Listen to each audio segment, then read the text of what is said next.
Многу гореше и беше страшно. Ни изгорема лешевијата. Со страшни сведоштва и трепет, пехчевчани сведочат за пламените јазици кои синоќа ја зафатија малешевијата. Ние сме 65 години овде, но ваков пожар не сме виделе никогаш, додаваат тие.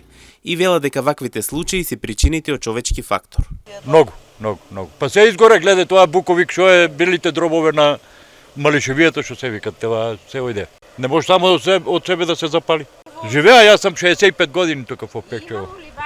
Не, јас сам бил и като дете и мои стари и дедовци и тоа, но не е било никогаш така. Мисля, особено като тие години, последните години што са.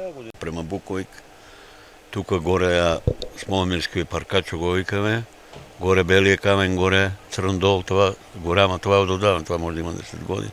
Тука го изгасиме пред 10 дена, вчера беше или онеден? Онеден се пак го запалија вече, така е 3 сата. Повеќе нема што да изгори, ни остана шума само над градот и ова ни е последна шанса за нашиот регион да обстане, велат тие. Нема вече што да гори, едино тука само ја.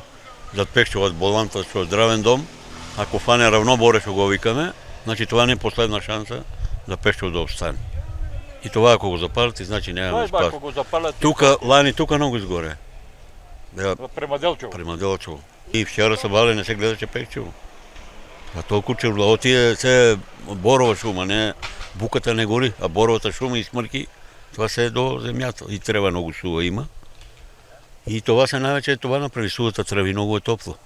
Не смеат на жегата авионјата многу да литаа, према температурата и вчера рано праска до 11 сато и се повлекува после. Инаку, во вчерашниот ден пламените јазици се гасни од копно и воздух со помош на 3 хеликоптера, а изгоре приближно 5 квадратни километри место со висока стеблеста борова шума.